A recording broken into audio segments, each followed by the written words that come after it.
देवर है, मजाक ही तो कर रहा था। अरे सब तैयार हुए कि नहीं? लड़की वाले हमारा इंतजार कर रहे। अपनी बेटी से कहो कि वहां समय से पहुंच जाए। और अंकिता बहू से कहो अनुज को लेकर जल्दी से आए। बनवरी लाल जी सबको जल्दी चलने की आवाज दे रहे थे। सविता जी अंकिता बहू को अनुज को साथ ले लाने को बोलकर बाहर चली गई। अंकिता देवर अनुज को बुलाने के लिए उसके कमरे में गई, लेकिन अनुज की बातें सुन वो बाहर आ गई। अनुज फोन पर बड़ी दीदी नीतू से बात कर रहा था। दीदी प्लीज आप अच्छे से लड़की देख ली है ना? कहीं वो भी भाभी की तरह मोटी हुई तो? मैं अभी ही कह रहा हूँ कि मैं ये सगाई नहीं करूँगा। मैं भैया नहीं हूँ जो पापा की पसंद को खुशी खुशी अपना लूँ। मैं पतली लड़की से शादी करूँगा। भाभी को देखा है, रूही के होने के बाद और फूल गई है। पता नहीं कैसे भैया उनके झेलते हैं। बोलते बोलते अनुज हंसने लगा। शायद दूसरी तरफ दीदी भी हंस रही थी, जो अंकिता से असहनीय हो गया और वो कमरे के अंदर चली गई। अनुज भैया, दीदी के साथ अगर भाभी के मोटापे पर चर्चा पूरी हो गई हो तो नीचे आ जाएगा। पापा मम्मी इंतजार कर रहे। अंकिता का यूं बोलना अनुज की बोलती बंद कर गया। ये कोई पहली बार नहीं हुआ था। जब से अंकिता घर की बड़ी बहू बनकर आई, उसे थोड़ी मोटी है, अमन पति से बड़ी दिखती है। अरे पूरे घर में झाड़ू पोछा करने को बोलो, घी तेल वाला खाना कम खाने को बोलो, सुबह जल्दी उठकर टहलने को बोलो। ऐसी हिदायतें मिलती रही। और बेटी रूही के होने के बाद उसका वजन और बढ़ गया, क्योंकि प्रेगनेंसी के समय उसे थोड़ी प्रॉब्लम हो गया था।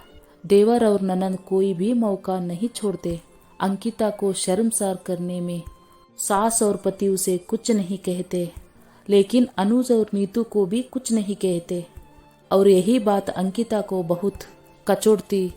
हद तो तब हो जाती जब घर के फंक्शन में भी दोनों अंकिता को मजाक करते रहते और सभी हंसने लगते। अंकिता आशा भरी नजरों से मंजू की तरफ देखती कि शायद वो उन्हें रोके, लेकिन मंजू जी अनुज और नीतू की बदतमीजी को देवर ननंद और भाभी के बीच की हंसी टिटोली का नाम देकर बात को वही खत्म करने का आदेश अंकिता को ही दे देती। अनुज की शादी नीतू दीदी के ससुराल के ही रिश्तेदारी में तय हुई और आज उसकी सगाई थी। अनुज की बातें सुनने के बाद अंकिता का मन किया कि वो सगाई में ना जाए, लेकिन ससुर जी का ख्याल आते ही वो जाने के लिए बाहर आ गई। उस घर में एक उन्हीं का ही सहारा था। ससुर जी ने उसकी संस्कार देकर पसंद किया था। हाँ, वो थोड़ी मोटी थी, लेकिन उसे हेल्दी होना कहते और ये बात उनको कौन समझाता। अनुज की शादी में अंकिता ने सभी कामों को बहुत ही जिम्मेदारी से निभाया। सभी रिश्तेदार अंकिता की तारीफ कर रहे थे, लेकिन अभी भी नीतू दीदी और अनुज उसके मोटापे को लेकर मजाक करने का एक भी मौका नहीं छोड़ रहे थे। घर का माहौल खराब ना हो इसलिए अंकिता दोनों की बात सुनकर मुस्कुरा जाती, क्योंकि जानती थी कि उसने अगर गुस्सा किया तो सभी उसी को दोष देंगे। देवरानी दीपा के आने के बाद अनुज अंकिता का अब और खुलकर मजाक बनाने लगा। अब वो अक्सर अंकिता की तुलना दीपा से करके कुछ भी बोल देता और दीपा भी अनुज के साथ हंसती। एक दिन दीपा सीढ़ियों से उतरते समय गिर गई। उसके पैर में मोच आ गई थी। अनुज उसे गोद में उठाकर नीचे ले आया और फिर अस्पताल ले गया। डॉक्टर ने बताया कि पैर में फ्रैक्चर नहीं है, लेकिन दीपा हफ्ते तक बेड रेस्ट करना है। अनुज दीपा को गोद में लेकर कमरे में चला गया और अंकिता उसके लिए हल्दी वाला दूध लेकर आई। अंकिता को देखकर अनुज फिर बोलने लगा, अच्छा हुआ भाभी सीढ़ियों पर नहीं गिरी, वरना सोचो भैया भाभी को कैसे गोद में उठाते।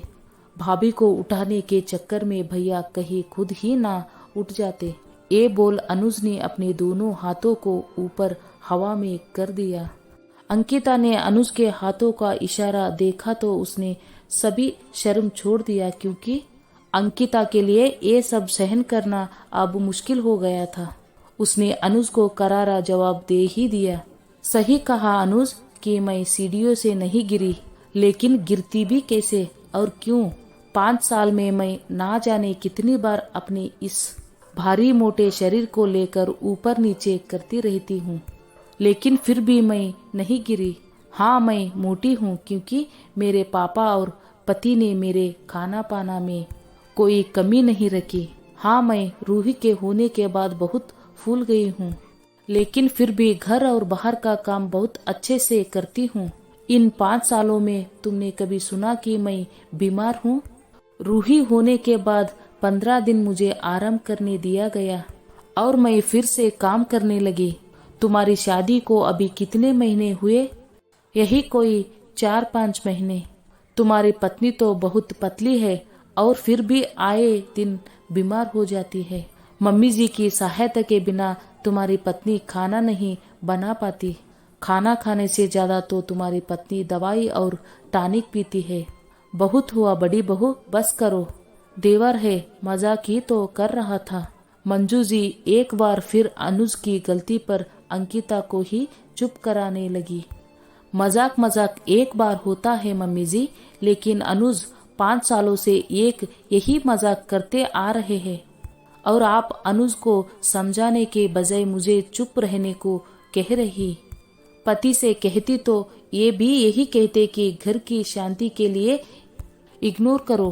कहते हैं ना कि जब तक खुद के लिए स्टैंड नहीं लो सभी आपको हल्के में लेते हैं, और वही मेरे साथ भी हुआ। लेकिन अब नहीं, अब बिल्कुल भी बर्दाश्त नहीं करूंगी। हाँ, मैं मोटी हूँ, लेकिन तुम्हारी पतली बीमार पत्नी से बेहतर हूँ।